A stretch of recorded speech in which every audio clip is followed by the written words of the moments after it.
जय श्री राम। स्वागत है आप सभी का हमारे YouTube channel Shri Ramcharitmanas with Diksha पर। कल हमने देखा कि शिव जी के बहुत समझाने पर भी सती जी नहीं मानी और वे अपने पिता के यहाँ हो रहे यज्ञ में जाने के लिए कहती रहीं। तब शिव जी ने उन्हें आज्ञा दे दी। तो चलिए देखते हैं आगे क्या होता है। पिता भवन जब गई भवानी, दक्ष त्रास काहू न सन्मानी। सादर भले ही मिली एक माता, भगनी मिली बहुत मुस्काता। दक्ष न कछु पूछी कुशलाता, सती बिलो की जरे सब गाता। सती जाई देखे जब तब जागा, कतहु न दिख शंभु कर भागा। तब चित चढ़ो जो शंकर कहो, प्रभु अपमान समझियो हृदयो। पाछिल दुख न हृदय अस व्यापा, जस यह भयो महापरितापा। यद्यपि जग दारुण दुख नाना, सब ते कठिन जाति अवमाना।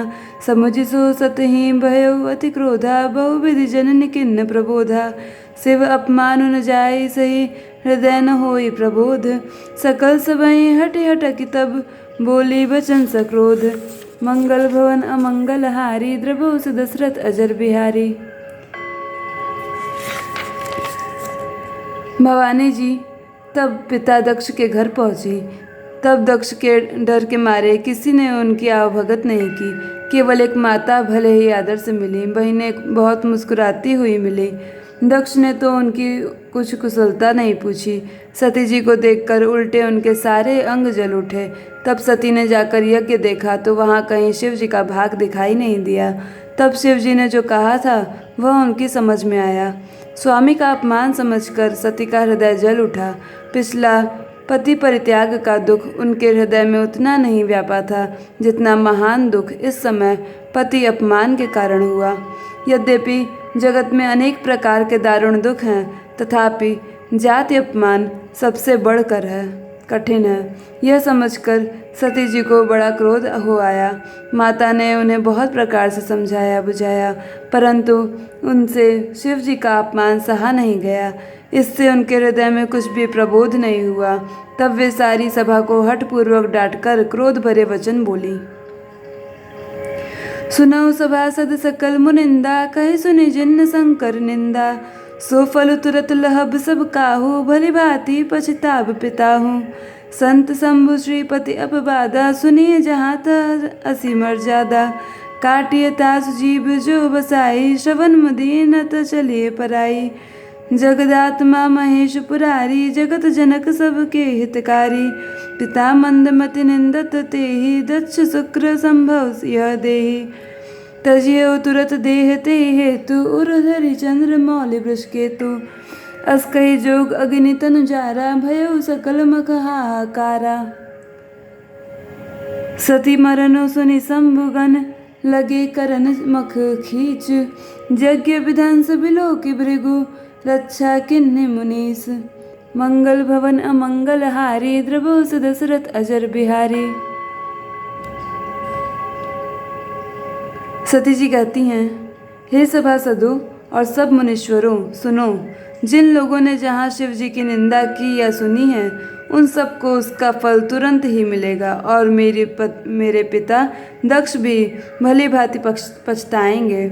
जहाँ संत शिव जी और लक्ष्मीपति विष्णु भगवान की निंदा सुनी जाए, वहाँ ऐसी मर्यादा है कि यदि अपमानवश चले तो उस निंदा करने वाले की जीभ काट ली जाए और नहीं तो कान मूंद कर वहाँ से भाग जाए। त्रिपुर दैत्य को मारने वाले भगवान महेश्वर संपूर्ण जगत के आत्मा हैं। वे जगत पिता और सबका हित करने वाले हैं। मेरा मंद बुद्धि पिता उनकी निंदा करता है और मेरा यह शरीर दक्ष के ही वीर्य से उत्पन्न है। इसलिए चंद्रमा को ललाट पर धारण करने वाले वृष केतु शिव जी को हृदय में धारण करके मैं इस शरीर को तुरंत ही त्याग दूंगी। ऐसा कहकर सती जी ने योगाग्नि में अपना शरीर भस्म कर डाला। सारी यज्ञशाला में हाहाकार मच गया। सती का मरण सुनकर शिव जी के गण यज्ञ विध्वंस करने लगे। यज्ञ विध्वंस होते देखकर मुनीश्वर भृगु जी ने उसकी रक्षा की। समाचार सब शंकर पाए, वीरभद्र कर कोप पठाए। यज्ञ विध्वंस जाय तिन कीन्हा, सकल सुरन विधिवत फलु दीन्हा। भय जग विदित दक्ष गति सोई, जस कछु शंभु विमुख कह होई। यह इतिहास सकल जग जानी, ताते मैं संक्षेप बखानी। सती मरत हरिसन बरु मांगा, जन्म जन्म शिव पद अनुरागा। ते कारण हिम गिरि गृह जाई, जन्मी पार्वती तनु पाई। तब ते उमा शैल गृह जाई, सकल सिद्धि संपत्ति तह छाई। जह त मुनिन सुआश्रम कीन है, उचित बास हिम भूधर दीन है। सदा सुमन फल सहित सब द्रुम नव नाना जाति। प्रकटि सुंदर शैल पर मनि आकर बहु भांति। मंगल भवन अमंगल हारी, ध्रुवो सुदशरथ अजर बिहारी। ये सब समाचार शिव जी को मिले। तब उन्होंने क्रोध करके वीरभद्र को भेजा। उन्होंने वहां जाकर यज्ञ विध्वंस कर डाला और सब देवताओं को यथोचित फल दिया। दक्ष की जगत प्रसिद्ध वही गति हुई जो शिवद्रोही की हुआ करती है। यह इतिहास सारा संसार जानता है, इसलिए मैंने संक्षेप में वर्णन किया। सती ने मरते समय भगवान हरि से यह वर मांगा कि मेरा जन्म जन्म में शिव जी के चरणों में अनुराग रहे। इसी कारण उन्होंने हिमाचल के घर जाकर पार्वती के शरीर से जन्म लिया। जब से उमा जी हिमाचल के घर जन्मी, तब से वहाँ सारी सिद्धियाँ और संपत्तियाँ छा गई। मुनियों ने जहाँ तहाँ सुंदर आश्रम बना लिए और हिमाचल ने उनको उचित स्थान दिए। उस सुंदर पर्वत पर बहुत प्रकार के सब नए नए वृक्ष सदा पुष्प फलयुक्त हो गए और वहाँ बहुत तरह की मणियों की खानें प्रकट हो गईं। सरिता सब पुनीत जल बही, खग मृग मधुप सुखी सब रहे। सहज भयरु सब जीवन त्यागा, गिर पर सकल करहीं अनुरागा। सोह शैल गिरजा गृह आए, जिम जन राम भगत के पाए। नित नूतन मंगलमय गृहतासु, ब्रह्मादिक गावहीं जसु जासु। नारद समाचार सब पाए, कौतुक गिरि गेह सधाए। शैल राज बड़ आदर कीन्हा, पद पखारी बर आसन दीन्हा। नारी सहित मुनिपद सिरुनावा, चरण सलिल सब भवन सिचावा। निज सौभाग्य बहुत गिरि बरना, सुता बोल मेली मुनि चरना। त्रिकालज्ञ सर्वज्ञ तुम, गति सर्वज्ञ तुम्हारी। कहो सुता के दोष गुण, मुनि बर हृदय विचारी।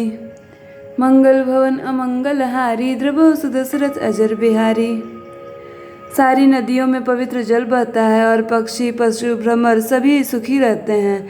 सब जीवों ने अपना स्वाभाविक वैर छोड़ दिया और पर्वत पर सभी परस्पर प्रेम करते हैं। पार्वती जी के घर आ जाने से पर्वत ऐसा शोभायमान हो रहा है जैसा राम भक्तों को पाकर भक्त शोभायमान होता है। उस पर्वत राज के घर नित्य नए नए मंगलोत्सव होते हैं, जिसका ब्रह्मादि यश गाते हैं। जब नारद जी ने ये सब समाचार सुने तो वे कौतुक ही से हिमाचल के घर पधारे। पर्वतराज ने उनका बड़ा आदर किया और चरण धोकर उनको उत्तम आसन दिया। फिर अपनी स्त्री सहित मुनि के चरणों में सिर नवाया और उनके चरणोदक को सारे घर में छिड़कवाया। हिमाचल ने अपने सौभाग्य का बहुत बखान किया और पुत्री को बुलाकर मुनि के चरणों पर डाल दिया और कहा, हे मुनीश्वर, आप त्रिकालज्ञ और सर्वज्ञ हैं। आपके सर्वत्र पहुँच है, अतः आप हृदय में विचार कर कन्या के दोष गुण कहिए। आज की कथा यहीं संपूर्ण होती है। आगे की कथा अगली कड़ी में होगी। आगे कड़ी में आप देखेंगे कि नारद जी ने माता पार्वती के कौन से गुण दोष उन्हें बताए और जिसका फल क्या होता है। तो चलिए, आगे की कथा अगली कड़ी में होगी। आप सभी को यदि वीडियो पसंद आई हो तो वीडियो को लाइक कीजिए। चैनल को सब्सक्राइब नहीं किया है तो चैनल को सब्सक्राइब कीजिए। वीडियो पसंद आई हो तो वीडियो को शेयर कीजिए। आप सभी का अंत तक वीडियो देखने के लिए बहुत बहुत धन्यवाद।